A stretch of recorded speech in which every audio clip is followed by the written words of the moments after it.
No. No, it's raining though, which Florida summer. Yes. Florida summer. Also, rain. this kid, what? World changer, world traveler extraordinaire. Love you so much. Daughter number 2, middle child.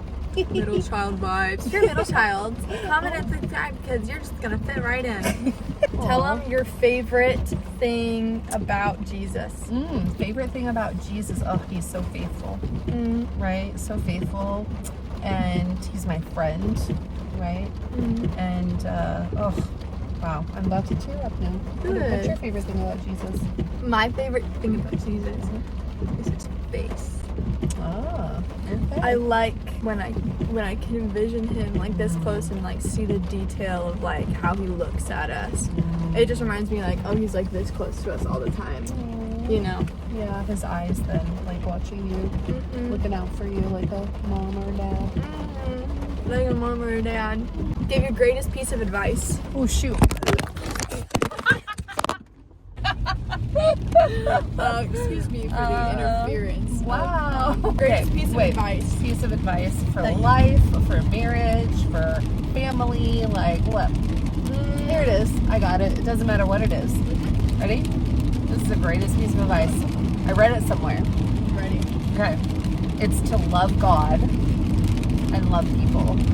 Literally, in class today, I'm teaching about World War I, world history, right? And why did they all attack everybody? Because they didn't like their religion or their ethnicity or whatever. It's like so wrong, right? Yeah. Just love everybody. Like, why can't people just love? I agree. Seriously. Like, you know what I mean? Just, that is the greatest piece of advice, right? My hair's a little frizzy. Okay. Me too. Florida vibes. Oh my gosh, the humidity. You walk outside and it's... Yeah. Okay, so greatest piece of advice in your young life that you learned. You were very wise, even though you're very young. Greatest piece of advice. Greatest piece of advice. It's like, I would say... Part 2. How many times is the phone gonna fall before she picks it out? It's not gonna go there. It's gonna happen. Greatest piece of advice. I would say, know your passions, fall in love with them, and go after them. Yes, dream big. And do everything that you can for them to come true. And with saying that advice, I feel so many people kind of think they have to do it a certain way because somebody else does it a certain way, and they lose themselves in life. When I think life is actually about finding yourself, which means if your passion is music, acting, being a lawyer, aka arguing maybe, I don't know, whatever lawyers do, just kidding, or like, you know, being a doctor or whatever it is, I think it's like do it with your whole heart and like you'll be satisfied. But I think so many people get dissatisfied because they lose themselves and they say, oh, I just don't understand how to make money and blah, blah, blah. And I say, if you just surrender your life to the Lord, and I guess that's the greatest piece of advice, is surrendering your life to the Lord first and knowing that He has the best in mind for you and that He wants what you want. Yes. And so then when I'm going after my passions, He is too. I gave this advice to Emma actually recently. I was like, don't you think the Lord is actually dreaming with you, just like a parent would with a kid who says they want to be the greatest soccer player, and the parent goes, let's do it. Yeah. And the parent could easily pick for you the league you want to be in, but eventually it's your choice what league you want to be in, and they're going to support you with that jersey. And I think the Lord is the same way, which is why I think He actually wants more for us than we think, and we get caught up in the society's way of getting money instead of actually going after what we love to do. Yeah. And so that is my greatest advice, because I feel like you'll find satisfaction in the Lord and in yourself when you actually do that. So first of all, super good advice. Also, just super Jesus-y advice. Jesus-y. Right? Jesus-y. No, it is. Because while you were talking about that, not that I wasn't listening, I totally was. Oh, God. But I was thinking, again, world history, right? Because this is what I do all day. Mr. Passion. Right?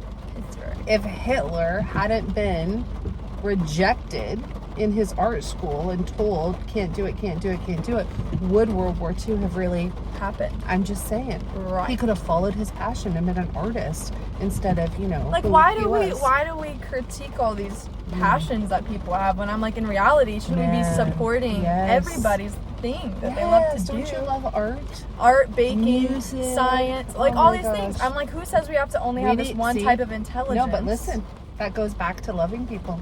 Aren't we supposed to encourage them, love them, support them? See? It is. It's the root of love, and it's the root of actually selflessly giving yourself to the Lord and knowing that you're loved. Because I feel like if we don't know we're loved, we're never going to be able to love. Well, that's true. Or even find our passions in life because we're so caught up in, it's not going to fall again. I've learned.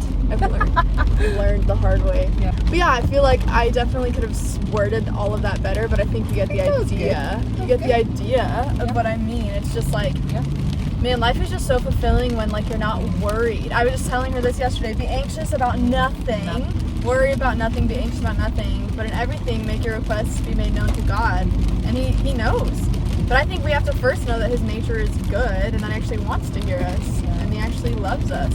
Cares more about than we think we do. Thing. I think a lot of people don't pray about everything because they think, there's a war going on somewhere. God's got bigger things to handle. Oh, I know. And I'm like, bro, he cares about what flavor pizza you how want. many pieces of hair on your head. That's a real thing. I've literally seen it. I'm like, God cares about the coffee you want. He'll literally put on someone's heart to pay for it for you. Like, he cares about those little things. Like, that's missions work too, bro. But it's also like your neighbor. It's the neighbor. Yeah, it's family. It's like it's everything. It's everything, and it's the lost soul in a foreign land, and it's the lost soul as your neighbor. It's literally, man.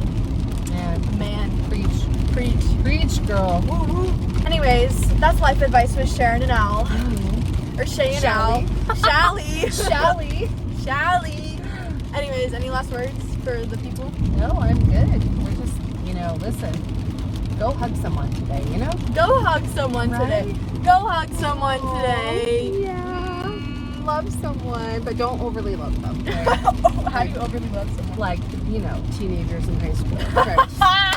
And that's where we end the video. Bye, guys. Bye.